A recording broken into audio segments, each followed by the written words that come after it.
Let's talk about the number one mistake that people make when they're drinking water. Now, check this out. These are some interesting stats. The average amount of liquid consumed by Americans, if we average men and women, okay, and this is based on cups, but for my friends in Europe, including Dennis, 1 cup equals 236 grams, okay?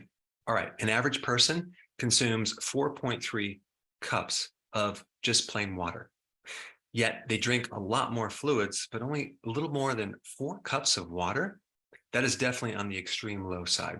All right, now the other things they drink, okay, that's included in all these liquids, soft drinks, okay, 1.7 cups. Coffee, 1.5 cups. Alcohol, 1.1 cup. Tea, a little less than 1 cup, 0.9.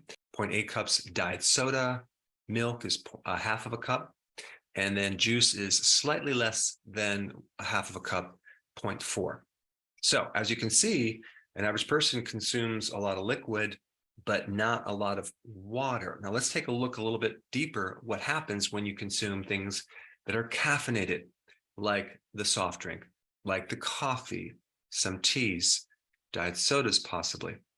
Caffeine acts like a diuretic. So anything that's a diuretic is going to create more dehydration. It's going to get rid of fluid.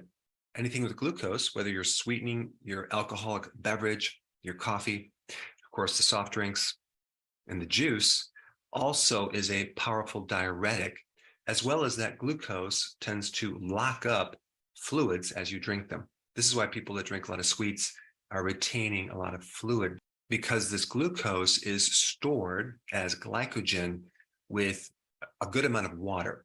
So for every molecule of glucose, you store roughly about 3 molecules of water, locking this water up, making it unavailable to you. So anything with glucose, anything with sugar really is dehydrating to your tissues. Now, what about alcohol? Well, what happens after a night of drinking? You wake up, you're completely dehydrated, you're very thirsty, your brain actually hurts because of the dehydration.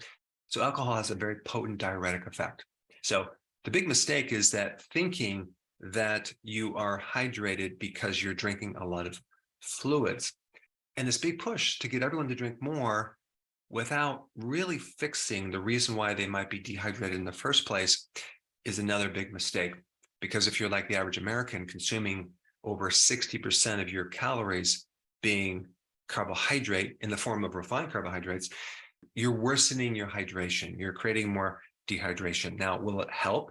Maybe it'll help a little bit, but it doesn't fix the underlying problem. I mean, this is the big problem that I have with medicine, is that even if you bring up the word cure, right? They basically interpret cure as being, quackery, non-scientific. When you think about it, well, cure is just resolving a problem. Why can't we just cure something? Medicine has become more about managing the problem, managing the symptoms. But as far as curing someone, you're crossing the line. So this does relate to this whole topic of dehydration, because if you really want to be hydrated, you have to look at all the different pictures. It's not just about drinking more water. Let's just take, for example, your sodium levels, okay? Sodium is needed to create hydration. So are other electrolytes like potassium and magnesium. And to be able to have sodium hold fluid correctly, you also need a balance of potassium. You need this twice as much potassium as you have sodium.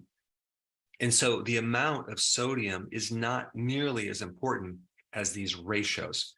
So it is important to have a good amount of potassium and a good amount of sodium, but the ratios should be like 2 to 1. And so if we take this idea that just drink when you're thirsty, that can be confusing too, as it relates to this mineral sodium. So let's say, for example, you're a diabetic, right? And you're thirsty. Well, the problem with diabetics is they're usually excessively thirsty and they're peeing a lot. They're trying to compensate for the loss of fluid that goes through your body, because the more glucose they have in their blood, the more they're going to pee. And so if you're diabetic and you keep drinking all this water, you may neutralize the problem, but you're not going to ever correct anything, because the actual root cause of the problem is never corrected. And that is just they're consuming too many carbs. Now, what about in the situation where you're not thirsty, okay, but you're craving salt? Well, you really want to understand what causes a salt craving. It could be your adrenals are burnt out, okay? The worse off your adrenals are, the more salt you're going to crave. It could be you just worked out and you sweat a lot and you lost a lot of salt. Or it could be it's hot out, or you have a condition where you sweat a lot even if you don't exercise and you lose all the sodium. Or let's say you're on a medication that you're taking diuretics, right? And that's pulling all the salt out and you're craving salt. It's also pulling potassium out too. Or let's say you consume a lot of potassium in electrolyte powder, but you don't have enough salt. That can create an imbalance too. Or let's say you're fasting and you're not consuming anything and you're drinking all this water, for example, yet you're not taking enough salt. With that, your body might then crave salt. Even if you do keto, for example, the ketogenic diet, you tend to lose a lot of fluid, and with that, you can lose your electrolytes, including potassium. The more water you drink, the more salt you should crave, because drinking just a lot of plain water will deplete your electrolytes to a certain degree. And so these people that are forcing themselves to drink like a gallon of water a day without any salt develop a condition called hyponatremia. That is a condition where you have a deficiency of sodium in your blood, and that's very, very dangerous. And so if we combine drinking a lot of this water with exercise, okay, and not taking in the sodium, a person can be very, very, very dehydrated, because what hydrates someone is not just water. It's the balance of these electrolytes that go in the cell that help you retain the fluid in the correct amount. So to really correct the problem of dehydration, yes, you need to drink a good amount of fluids, but you also need a good amount of sea salt and other electrolytes. And I would say for the average person that does exercise to some degree should be consuming between 2 to 3 liters, that's 8 to 12 cups on average of actual water, not these other things like coffee and tea and alcohol and things like that. And I would especially recommend that if someone is prone to kidney stones, if they're on the ketogenic diet, just by making sure that your urine is not super saturated, you can prevent kidney stones, even if you're prone to kidney stones. But with that fluid, okay, to be hydrated, you want to add the sea salts, maybe some other electrolytes. Maybe in the water, you add some lemon, apple cider vinegar. But this way, you'll have both the volume of fluid you need as well as the hydration you need. Because, for example, if you're drinking too much water or not enough salt, you end up with a deficiency of volume of fluid in your blood. And that can create headaches, that can create fatigue, that can create low blood pressure, that can create a situation where you stand up and you feel dizzy.